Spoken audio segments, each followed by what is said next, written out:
We I'm looking will. forward to that improv. I'm gonna be watching that later on. Heck yes. There you Should go. be interesting. Great seeing you. All right. So, Phil, thanks for all that, man. Is there anything you want to add before I get started with introductions? Well, I wanted to explain to everybody that we are going to try a new interview style today, just because I think it'll be interesting. We never had like two special guests that were, they didn't come together. It's, they're not on as a group, so they're completely different. So Scott and me are going to tag team this thing, and we'll see what happens. So today we have two special guests joining us: local actor Ashley Scott and Michael Morgan. Pleasure. It's I great want to to be kick here. off. Thanks for all having here. So, Ashley, give me the 60-second commercial of who you are and why you chose acting. Well, I am Ashley. I was born and raised in Elizabethtown, though. I'm, Hardin local. I chose acting. It's my creative outlet. I did some stuff in the past, but I like bringing things to life and entertaining people. So there we are. Nice. Great, Michael, your turn. Let's see. I lost my place. Michael, your turn. The short version of your story and how acting got on your radar. Absolutely. I think I've always wanted to be an actor since I was a child. For me, it was everybody asking, what do you want to be when you grow up? And, you have the typical answers, cop, lawyer, doctor. And for me, I was like, I can be all of those things if I just become an actor. It's a real childlike, simplistic view, but I think I took that into adulthood, and here I am. Well, that's great. And Michael, I interesting. think you had led into a question I was going to ask, but for both of y'all, what was the story behind why acting? Like, what got you into acting? What was that thing that says this is exactly what's going to be versus everything else that was out there? Like the spark. A lot. That's a great question. And a lot of what Ashley said, just with the creative outlet, I guess there was always this part of me that is an artist. I always wanted to do something like I enjoyed entertaining. I enjoyed being in front of people. But I think it was COVID-19 that it really hit me. Your little self-reflection, everybody was isolated and in their homes. And I thought to myself, I didn't want to regret not taking the chance of doing something I've always loved. So I took a shot, quit a 20-plus year career, and became an actor. And since then, I have no regrets. I've been happier. I've worked with, so many wonderful people, including Academy Award winners. So for me, it's a dream come true every time I get to do something. Do you have a favorite actor that you've worked with? Oh gosh, I hate saying that. I'm gonna name two. Okay. First off, Colin Firth. I got to work with him before, and that was just the most incredible experience. And another Emmy Award winning actor, Justin Shankarow, who him and I just got done on a Zoom call as well. We are working on a project for the future together, so that's going to be big for us as well. Cool. Ashley, first real step that got you into acting, was it a class, connection, random opportunity? All of the above, but I had a history when I was younger. I did some modeling and student films and things. I've done several projects throughout the years, just kind of here and there. But I guess 2 years ago, I missed it. I mean, my story's kind of the same. I quit working full time and I missed doing all these things. So I started looking for an acting coach and focusing on more the film industry. I wanted to do a little bit more and see what I could put out there for people. You've been staying busy. I've kept track of you here these last You've few months. been I've watching seen me. you're staying very busy. So congrats on everything. Book. Yes. Very That's awesome. It's good I to love see. it. Thank you. Thanks for your support. Oh yeah, of course. It's wonderful to see. Nice. It's what we're here for, supporting everyone. So, Michael, with you, when you were trying to figure out who or what kind of helped you figure it out, was it an event or was it more like a coach or a mentor? I had quite a few people because during COVID, I had a podcast as well, and it was called Kentucky Talk. And what I did is I had a lot of friends that were involved in the industry, a lot of friends that were in the television show like Psych and The Walking Dead. So I started bringing them on and talking to them about their experiences on set. And the more I talked to them, the more I just thought to myself, is like, that should be me too. It's like, why am I not doing this? It's like, so I started bugging them more often for a little more advice and what I needed to do. And they kind of helped me, gave me some guidance, and unfortunately, I haven't worked with most of them yet, but I will. There you go. Nice. All right, let's talk a little bit about your experience and projects. This question's for both of you, so you can, whichever one wants to go first can. One project, big or small, that taught you the most. Ladies first, Ashley. Trying to think. I've learned so much on each set. Well, how about we do this? What would you say was the event or something that surprised you the most or kind of caught you off guard? that I keep getting booked. No. I'm just kidding. Thanks, everyone. But I walked onto one set. It was an indie film, and the cast and crew, and like there were so many people and so many talented people there. Mhm. And it was like I walked away, and it was this surreal moment, and my brain was just bursting with all these things that I learned, and I just had to kind of stop and pause. I'm like, what do I do with all this? And kind of, so Yeah, right. Michael, what comes naturally now, and what still pushes you out of your comfort zone? I have to. I still try to force myself out of my comfort zone on a daily basis. I try to find things that I know I need to just put myself in that place and try to get through it. And every day I come up with some little drill or acting exercise which tries to help that along a bit. As far as what comes naturally, I don't really have an answer for that. I mean, everything is pretty much routine now. I wake up every morning, I check my emails with my agents, casting directors. I have this whole routine where I have to do my auditions, check for new auditions, and then from there it's basically like a corporation. You're like, I'm the CEO of myself, so I have to market myself. So I spend a lot of time throughout the day doing things like that. And then of course I try to come on to shows or anything like that I can do as well, just to still have that exposure. So, Great. That kind of leads into the advice. So for you, Ashley, for anybody that's starting out in the industry, what kind of advice would you give them? well, for one, not to give up. I see a lot of people trying to give up, and then they see me doing things, and I'm like, go here, here, here. But I think, there were some points where it was a struggle, and you keep going and you find more resources. So just on what you said there, sorry, I didn't mean to interrupt you, Ashley. no, you're fine. But I agree with you. That was one of the most important things is first, just never give up. I think that's the best advice you could ever give someone, because it is a difficult industry. A lot of people don't realize how much work goes into it, how much rejection actors deal with on a daily basis.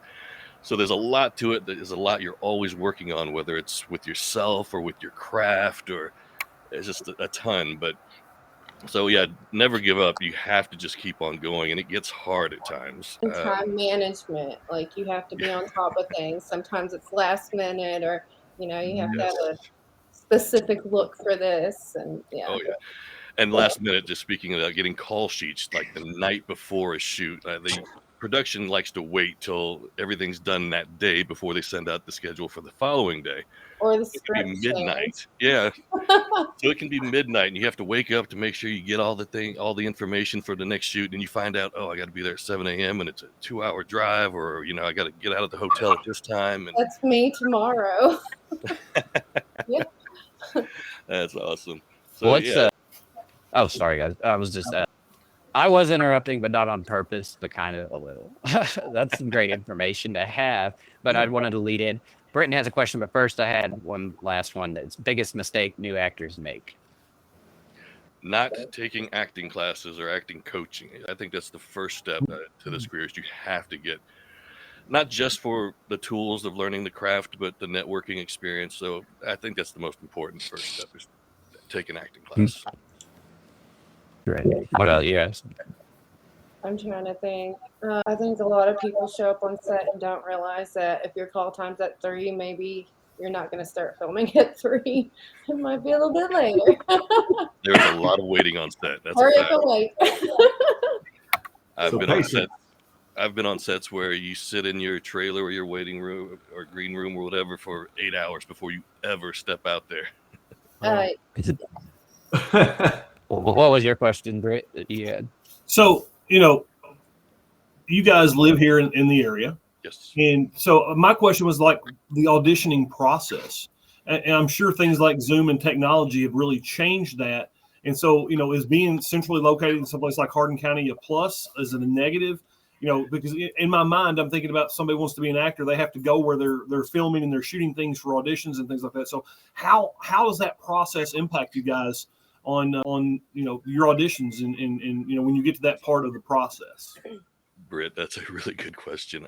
Living here does present obstacles logistically because, the markets are Atlanta, it's Chicago, LA, London, England. I mean, places like that. But for us, it has its upside as well because I'm 5-6 hours from Chicago, 5 or 6 hours from Cleveland, 5 or 6 hours from Atlanta. So for me, I can get in the car and be pretty much any place. And I've had phone calls from my agent in Atlanta at 8 p.m. saying, we need you on set at 7 a.m. And I'm like, great, I'll be there. So that does present some challenges, but we are, like you said, Zoom. We can do a lot of self-tape auditions. A lot of people tend to do that now. I can audition from home. 90% of my auditions are done right here from this room. And then every once in a while, I'll get them where I have to go in person, but that doesn't happen as often, which is a wonderful thing for me. Same story. I get sent to Nashville a lot. I have been here lately. That's awesome. But I just jump in the car and go. I think the furthest I've been is about 4.5 hours, but I've been in several cities, and so for most of it. Well, and I should mention that there are a lot of independent films that are done right here in Hardin County. There's a big community of actors, and we've done a bunch here. Louisville has become kind of a hub for a lot of films. We've had some big budget movies done here with some bigger name actors. A lot of Hallmark and Lifetime movies are starting to film in this area. So you'll see a lot of opportunities here, especially for those just getting involved or getting into acting. There's a chance to do things such as just background work where you at least get that experience on set and, just get a feel for things, the etiquette and an idea of what it's like to be there. It's pretty interesting to me to think about those things and to also think about all the people, in our community that might be interested in it. So we'll have to talk in the future about, maybe doing a standalone stream or something just to kind of help people that are interested figure out what to do. Maybe that sounds fun. Yeah. But anyway, real quick, Phil. So just to kind of recap, Mike, you kind of mentioned you're your own corporation CEO. Ashley, you mentioned about time management. All of us are pretty much entrepreneurs in our own form or fashion. Britt, you all, and me. It's all about the process. There's just, just like you said, you can go, you'll show up. You got to show up to be there. You might take 4 or 8 hours of the next day, but you trust the process, and that's just something that a lot of people just need to do in general. Whatever career you're in. So you've heard it from actors local here, local entrepreneurs that if you want something, you got to get started with it. Show up. Watch your time. Make sure you get something you want to do, and trust the process. Exactly. And just being persistent and putting in the work, that's everything, because it's really easy to get off track and just avoid things. You all know this, of course, with the business is the same way. So it's really easy to just procrastinate. So you have to find that self-motivation and just keep going. Exactly. Are you guys ready to do a quick little improv? Oh, let's try. There you go.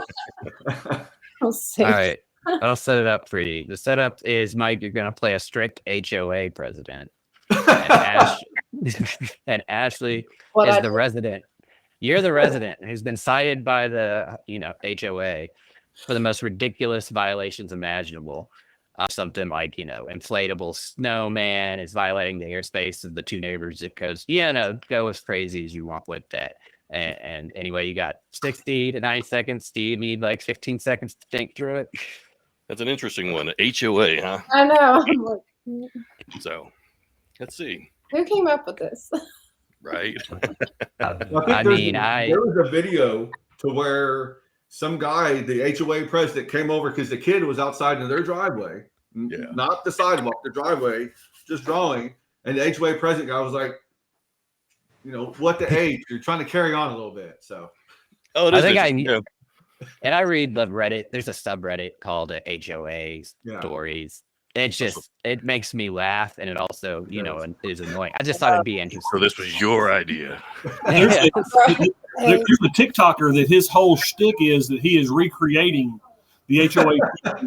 I mean, you know, he comes up and he's got the glasses and the clipboard, and I mean, he's all about it. So, you know, those are the kind of people that I generally really bother a lot, because, you know, I don't follow rules well. So. Yeah. Miss Scott, this is Mike Morgan with the HOA. Hello, answer your door, Miss Scott. Can I help you? Yes, Mike Morgan. Okay, seriously, if you're just going to interrupt me, this is Mike Morgan with the HOA, and I am here to complain because you have not yet put any Christmas decorations on your yard. The HOA states that after Halloween, this must It's be only done. November. After Halloween, it must be done, and we are not going to have this conversation again. Do not interrupt me. What are you talking about? Excuse me. First off, the first offense fine is 300 candy canes delivered to my house. Candy canes. Candy canes. I only Do have not make gingerbread men. I'm sorry. This is ridiculous. I've never dealt with anybody like this before. Can you go get me some Christmas lights? Maybe that'll help. Okay, what do I look like? A charity? I mean, This- kinda. Fair enough. That's a good cut right there. That was great. That was good, you guys. Thanks for doing Interestingly that. enough, I don't usually do I'm not going to say that was funny by any means on my end, but I don't do a lot of comedy here lately. Like, it's a big joke now that I get cast as usually some sort of antagonist or cop or something along those lines, but usually somebody who is just mean. And so it's just a joke now. Like, is it even acting? It's like I get cast as the bad guy. It's like, that's just me, I guess. I don't know. Everybody loves a bad Yeah. guy. I guess so. I guess so. Well, for everybody watching now, or like when you watch this recording, which is live, and you should watch it live, guys. If you're watching this recording right now, you should start watching us live Tuesdays at 1 p.m. I've put your guys' IMDb profiles. I've linked it on our Linktree on hardinlocal.com. So you guys can, it'll be up there for the next week or two. So if anybody's watching this, you know, before the end of November, that link will be there. If you're watching after, it probably won't. So you just Google either one of them. They both have a profile page. You can kind of keep up with what they're working on. Well, thank you, Ashley and Michael, for joining us. We love highlighting local talent, and we're glad that, you know, we were able to get you both on at the same time. That is great. Now, you guys can feel free to stick around with us, but we know you both might be busy, so feel free to drop off or hang out. Thanks again for having us. I really appreciate it. Yes. No problem. Good Thanks for having. Yep, thanks for being here. We All love right. showing all the local talent. So thank you for your time. Thank you. And I am going to hang out for a little bit and watch. All right. Okay. Well, we got to get Nate over here, so give me a second to pull him back up. Because we are going to do some business news now. Nate, are you ready for that? I'm ready. You all good? All right. Well,